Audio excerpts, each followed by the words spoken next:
This alien hero worthy of being called an alien Spider-Man is Spider Monkey. He is the Omnitrix DNA sample taken from the Arachnim species. Spider Monkey fights in a style extremely similar to Spider-Man. His signature ability is shooting webbing from his tail. These strands are as sturdy as steel cables. Ben often uses the webbing to restrain opponents or swing along like ropes for rapid movement. With simple weaving skills, Ben can shape the webbing into slingshots or create massive nets to block foes. Though he is not a brute force combat alien, his feats in the series prove he possesses above average strength among all non-powerhouse transformations. Despite his compact frame, he boasts impressive endurance. He can emerge unharmed from rubble even after being crushed by large chunks of concrete. Beyond strength and stamina, his most outstanding trait is agility. Coupled with superb mobility and reflexes, Spider Monkey can overwhelm enemies swiftly without being touched. In addition, his claws allow him to cling to walls at any angle. When Spider Monkey goes ultimate, his strength and endurance receive massive upgrades. By splitting open his maw, he can produce far greater volumes of stronger webbing. The character draws inspiration from Marvel's Spider-Man. Not only does he share a nearly identical fighting style, he also has a comparable personality.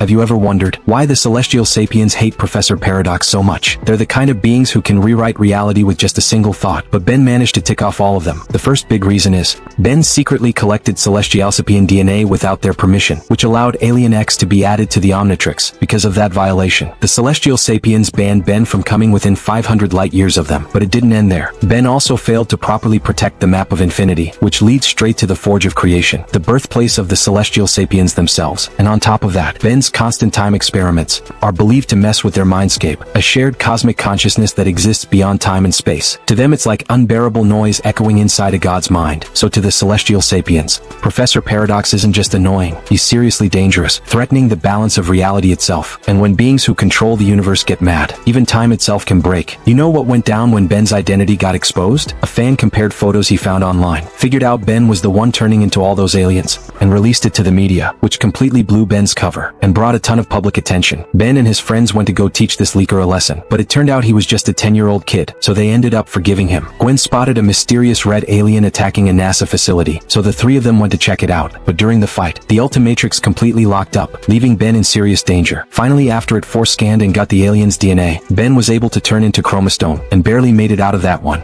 You know that kid who just touched 4 arms, and grew an extra pair of arms and a pair of eyes? That's Kevin, one of Ben's early enemies, a superpowered teen who can absorb all kinds of energy. So the whole thing started because of Ben's rebellious phase. Ben was being careless, turned into Ghost Freak to sneak into a hotel and play games, which got him and his grandpa kicked out of the hotel. Ben straight up ran away from home, and while he was hanging out at an arcade he ran into Kevin. Kevin just showed a little bit of friendliness, and Ben thought they were tight, so he used XLR8 to beat up the bullies that were messing with Kevin, and they went together to this warehouse full of Sumo Slammer gold cards to steal some packs, but the cops were waiting for them. So Ben used the Omnitrix to escape with Kevin. They ended up by the subway tracks. Kevin planned to rob a train full of cash, and he was gonna mess with the track signals to make a passenger train crash into the money train. Ben was reckless, yeah, but he had his limits, so he turned into Heat Blast and threatened Kevin to stop the whole thing. Kevin smashed the lights and sucker punched Ben, absorbed Heat Blast powers, and turned into this half Heat Blast, half human form. Even though Kevin was coming at him hard, Heat Blast still melted the rails and fixed the track just in time. Ben got stuck hanging off the train, but then Grandpa Max showed up with the RV's tarp, and Ben got out safe. Kevin, now with Heat Blast powers, used them to get back at people who used to push him around. Ben turned into 4 arms to stop Kevin from using whatever power he had left to electrocute some punks. But then Kevin absorbed his powers too, so they started fighting for real. At first Kevin had 6 arms and was holding his own against Ben, but Ben was on a timer, so he went even harder and beat Kevin down until he gave up. But Kevin was just faking it. He grabbed Ben while the Omnitrix was out of juice and tried to rip it off him, but the Omnitrix already bonded with Ben, so a huge shockwave blasted Kevin away. It looked like all the energy got cleared out of him, but Kevin still had some left over. And later on, Kevin becomes a pretty important supporting character in the Ben 10 series.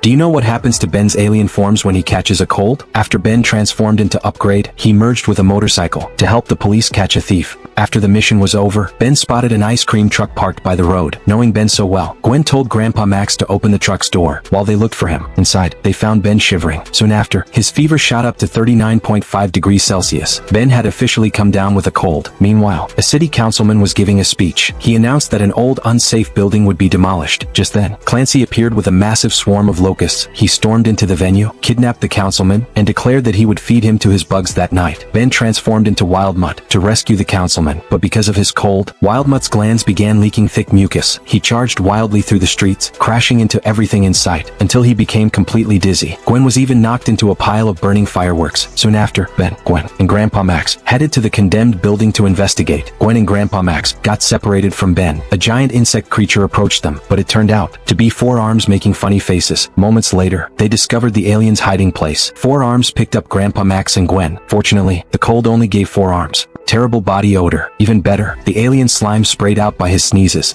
drove the spiders off the alien creatures. But then, Clancy sent small bugs crawling into Ben's pants. Inside the building, four arms accidentally knocked down several support columns. Since the building was already unstable, it collapsed almost instantly. Watching his home destroyed, Clancy swore to make the entire city suffer the same fate. Then he left with his swarm. Gwen figured out that the easiest way for Clancy to destroy the city would be to blow up the nuclear reactor. So the three of them immediately rushed to the reactor outside the city. When they arrived, they discovered it had already been damaged. As they turned around, they saw Clancy wearing armor made from countless cockroaches. Because cockroaches can survive radiation, he believed he would survive, even if the reactor exploded. Ben decided to transform into Heat Blast, but after transforming, he realized this version of Heat Blast was completely ice blue. Ben tried to breathe fire. Instead, he only blew out freezing cold air. After getting used to his new body, he stretched out his hand and fired a blue ice beam, freezing most of the swarm. He then created a small iceberg in midair, using his ice powers. Finally, he used all of his strength to rapidly cool down the nuclear reactor, preventing a nuclear explosion. Right after that, Ben froze Clancy. He thought the crisis was over, but he forgot one thing. Even during the Ice Age, many insects could survive because of their incredible resilience. A massive swarm of insects rushed into the rust bucket to get revenge. At that moment, the Omnitrix was still recharging, so Ben secretly pulled out the medicine he had bought in Chinatown. The insects were attracted by its smell. Ben threw the bottle into the water. The insects followed it all the way to the bottom. Without his insects, Clancy was quickly defeated, and Ben's cold finally went away.